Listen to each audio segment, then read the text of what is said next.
Yandere Simulator é um jogo que fez um sucesso absurdo há uns anos atrás. Hoje em dia ele tá meio morto. Nesse vídeo aqui a gente vai analisar o iceberg de Yandere Simulator. Mas presta atenção, eu tenho algumas coisas pra falar sobre esse iceberg no final do vídeo. Então assiste até o final. Mas basicamente é isso, vamos pro iceberg.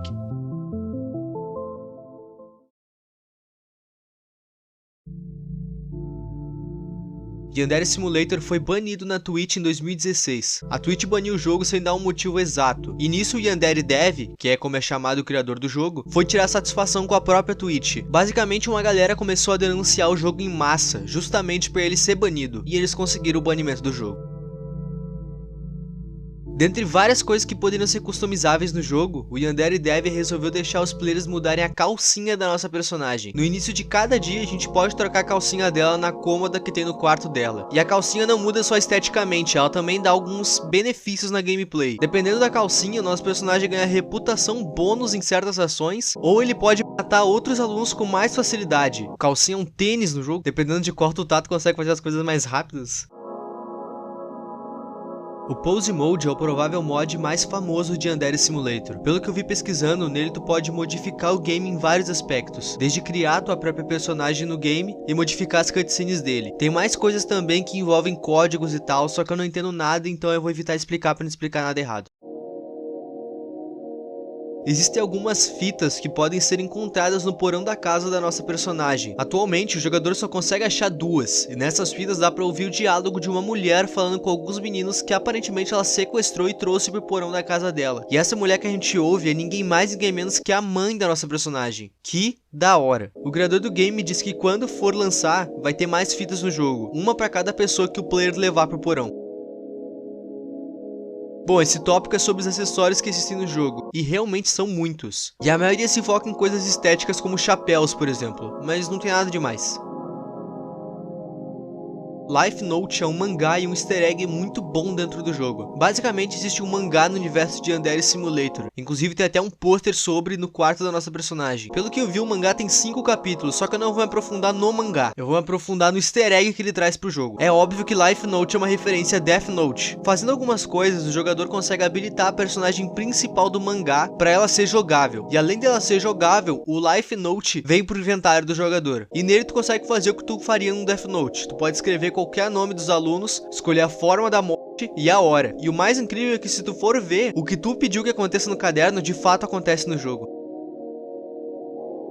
No game existe um modo de dificuldade aumentado, que se passa em 1980, e nele a gente controla simplesmente Ryobayashi, que é mãe da Ayano Ayashi, a Yandere do game base. Eu espero ter falado esses nomes direito. E ela se parece bastante com a Ayano, até porque é a mãe dela. Esse modo se torna mais difícil por vários fatores, e eu quero destacar dois, que são a falta de tecnologia. Amigos, a gente tá em 1980, época do neon, patins e do rádio. Não tinha celular. E o celular é bastante usado no jogo base. E também as regras escolares são bem mais rígidas, que acabam refletindo na gameplay. Ao invés de um celular, tu tem um bloco de notas. E quando os alunos testemunham atos ilegais, eles chamam a polícia por um telefone fixo, o que dá um pouco mais de tempo pra te alcançar eles na fuga, mas enfim. Esse game também tem um mini modo história, mas ele é bem menos trabalhado que o do modo original, que já não é muito trabalhado. No game, o jogador precisa em toda semana matar uma rival da nossa personagem de segunda até quinta. Se o player não conseguir fazer isso, sexta-feira ela se declara pro senpai. E se ela se declara pro senpai, é game over. Bom, esse tópico é pra mostrar elas. Uma breve apresentação, até porque se eu ficasse apresentando uma por uma ia ser um vídeo só pra isso. Vamos lá. Ozana Najini, Amai Odayaka, Kizana Tsunobu, Okaruto, Azuhito, Majukina, Midahana, Ozoro Shidezu, Hanako Yamada, Megami Sayoku. Agora eu vou apresentar as do modo 1980. Sumiri Sayatozaki, Kaguya Wakaizumi, Moeko Hakuyona, Honami Hodoshima, Sumiko Tachibana, Hitsuko Shikanari, Aido Ryuyashi, Teko Nabatasai, Komako Funakoshi, Shigusa Buzujima, Sonoko Sakanoyeba. Não. Sonoko Sakanoye. E é isso aí. Se tu quiser se aprofundar nelas, eu vou deixar um link aí na descrição explicando tudinho delas. As fitas misteriosas são um total de 10 fitas espalhadas pelo jogo. Elas falam sobre um jornalista não identificado e sua filha com identidade também não confirmada. Elas tratam de uma história um pouco diferente do que a do game base é, mas uma coisa é confirmada pelo Yandere Dev. A identidade dessa filha dele vai ser muito importante para a história do jogo quando ele lançar. Se alguém quiser se aprofundar sobre o que essas fitas falam, tem um link aí na descrição explicando tudo. Dentro do Yandere Simulator tem como tu fazer um ritual demoníaco. Para poder fazer ele, o jogador precisa pegar a faca do ritual que fica no altar do clube do culto dentro de um crânio. É bastante coisa. Depois de ter pego a faca, o jogador precisa matar algum aluno com ela e colocá-la de volta onde ele pegou. Então o jogador vai ser teletransportado para um vazio preto, tipo um limbo. E lá o personagem pode trocar uma ideia com 5 demônios. São eles o demônio da luxúria, vazio, morte, dor e chamas. Depois de falar com esses demônios, o jogador libera mais 3 rituais para fazer. E fazendo eles, cada um dão vantagens diferentes na gameplay, como por exemplo, poderes para personagem, o que já é bem apelão.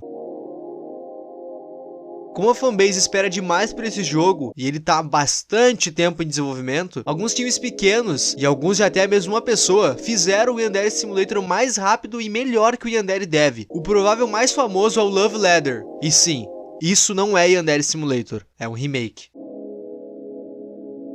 O Discord do Yandere Simulator acabou ficando bem famoso quando ele foi anunciado pelo criador do jogo, o Yandere Dev. Só que não por motivos muito bons. Primeiro que para entrar nele tu precisa pagar, e lá dentro é uma ditadura. Ninguém pode criticar o jogo dele, nem mesmo de forma construtiva. Se tu fizer isso, tu vai ser xingado diretamente pelo Yandere Dev. Olha só que honra. E ainda vai levar ban. Tu paga, tenta ajudar e leva ban. Yuka Takaoka é uma mulher japonesa que ficou conhecida como a Yandere da vida real. Eu não expliquei até agora, mas Yandere é uma pessoa que tem um amor doentio. E para preservar o seu amado, a Yandere faz coisas absurdas. Então a Yuka Takaoka fez isso com o namorado dela na vida real. Não foi na escola, foi no próprio apartamento deles, em que eles moravam. E a história é bem mais pesada e o buraco é bem mais embaixo. Basicamente ela acreditava que se ela nasce ele e ela iam ficar juntos pra sempre no paraíso. Olha, se tu quiser se aprofundar um pouco mais nisso, tem um link aí na descrição. É um vídeo da Vitória que ela explica muito bem tudo. Vamos pro próximo. O game Yandere Simulator está sendo jogado e gravado há muito tempo, mas tem uma coisa que muita gente que assiste o jogo não sabe, é que ele não foi lançado oficialmente ainda. Tu pode ir lá no site do Yandere Dev agora e baixar ele de graça para jogar, só que não é um jogo completo. Na verdade é um jogo bem incompleto. O game é atualizado constantemente, com bug fixes. Nada grande entra pra esse jogo, nada que realmente faça diferença na gameplay, ou que leve o projeto de fato pra frente. E o jogo é de graça. Tá, mas se o game é de graça, como é que o cara faz pra ganhar dinheiro dele? Quer dizer, o Yandere Dev tem que comer, né? Ou pagar a luz?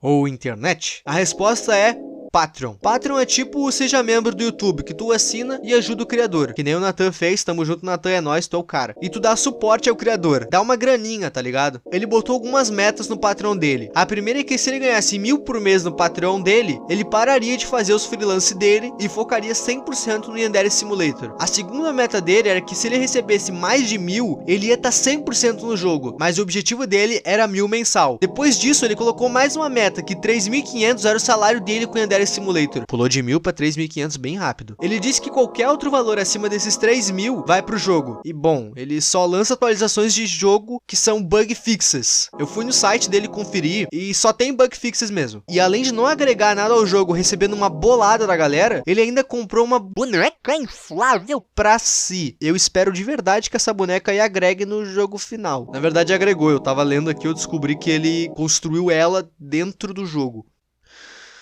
Tá. Esse tópico é bem autoexplicativo. Existe muita coisa removida no jogo. Muita mesmo. Desde personagens em si, a coisas do mapa, clubes e até mesmo cidades do jogo. Isso aqui tá no iceberg porque os players acreditam que tudo isso ainda vai voltar pro jogo em atualizações. Isso porque algumas coisas que foram removidas do jogo voltaram no modo 1980. É isso aí, só isso. Não tem muito mais o que falar mesmo. Yandere no Sutoka é um spin-off do universo de Yandere Simulator. Ele parodia o jogo Saiko no Sutoka. Em Saiko no Sutoka, o player tem que fugir de uma garota ou um garoto que é Yandere. Eles ficam te perseguindo por uma escola. E bom, Yandere no Sutoka, tu foge da Yano, que é a nossa personagem, ou do Ayato. E o jogo se passa na escola dele mesmo. Pra zerar, o player tem que achar a chave da escola sem ser pego pelos Yanderes. Fangirl é um mistério que existe dentro do game. Para ativar ela, o jogador precisa descompilar todo o game e alterar valores no arquivo fun.txt, assim ativando ela no jogo. Pelo que eu entendi, dependendo do valor que tu altera no fun.txt, quando o jogador abre o jogo e em um certo momento jogando, ela vai aparecer na tela de forma bem macabra e vai conversar com o jogador sobre algum experimento do próprio Yandere Dev que deu errado. E ela vai te orientar a fazer a segunda invocação, se é que dá para se dizer assim. Nesses passos, ela vai te dizer outros valores para alterar no fun.txt. Alterando eles, quando o player iniciar o jogo, não vai aparecer o menu do jogo, e ele vai começar num local meio preto e branco, com a Fangirl perseguindo o jogador. Se ela alcança o jogador, o game simplesmente crasha, e é isso aí. O Yandere Simulator é um game original no papel, porque na execução ele é um Frankenstein de cópias. Basicamente, quase tudo que tá no jogo é roubado de algum lugar. O Yandere Dev não fez nada nesse jogo. A escola que o jogo se passa não foi ele que fez. A casa da personagem não foi ele que fez. Nem mesmo a grama do chão do jogo foi ele que fez. Ele roubou ela de outro cara sem dar os créditos. Isso é roubo, né? As coisas do cenário, os NPCs do jogo, as bonecas e até mesmo a personagem que a gente controla, ele pegou de um pack de personagens que tu paga um valor X e tem acesso a eles. E isso também inclui as animações do jogo. Ele também não fez elas. A empresa Teeny Build é uma empresa que lançou Hello Neighbor e até o Speedrunner, se eu não me engano. Essa empresa chegou a fechar uma parceria com o Yandere Dev para ajudar na produção do jogo. A ideia era que a empresa ia ajudar ele a terminar o jogo e terminar coisas inacabadas e arrumar o código do jogo, que era super básico e ultra cagado. O mais básico do básico tava mal feito. E adivinha quem é que programou? Só que o Yandere Dev cancelou essa parceria a partir do momento que a Teeny Build disse que ia mexer no código dele. A parceria tava feita, ia acontecer. A partir do momento que eles disseram que iam consertar o código, ele não quis mais. O cara simplesmente não deixa ninguém mexer no código dele e também não aceita crítica nenhuma. No game dá pra matar o Senpai, que é o menino que a gente quer a todo custo. Através de alguns easter eggs dá pra matar ele com a faca do ritual e de algumas outras formas também, mas isso é só um easter egg, não é canônico no jogo. Sumire Saitozaki é um fantasma que existe no jogo. Para ver ela, o jogador precisa tirar uma foto no banheiro feminino no terceiro andar, bem no centro dele. Nisso, a Sumire Saitozaki vai aparecer na foto morta, mas é só isso, ela não te ataca. Esse fantasma ganhou sentido no modo 1980. Ela é uma vítima que a gente tem que matar no tutorial.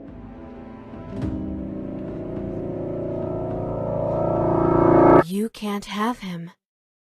He belongs to me.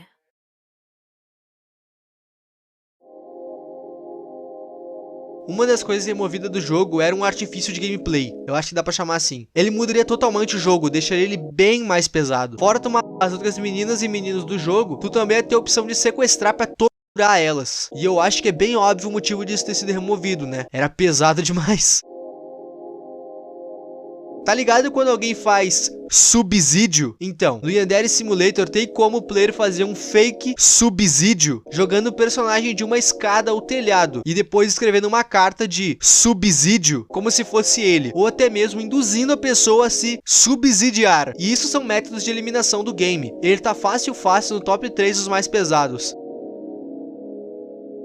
Ivan Zefan era um jovem rapaz da internet que sonhava em ser produtor e criador de jogos. Enquanto ele fazia alguns jogos para a internet, ele também fazia posts bem estranhos, como por exemplo esse aqui, onde tem 3 fotos dele. Ele é um cara bem esquisito, eu borrei porque... enfim. E também tem um pequeno textinho reclamando que ele já tem 20 anos e nenhuma mulher foi até ele, como se ele não pudesse até alguma. Mas enfim, ele era bem estranho. Um belo dia, um outro rapaz conhecido no meio dos jogos indie, ele era bem famoso, viu um jogo que o Ivan Zefan tinha feito, que era um jogo de luta, chamado Lunar Scythe. Eu espero ter pronunciado isso certo. Ele deu uma olhada no código do jogo e notou que ele era bem merda.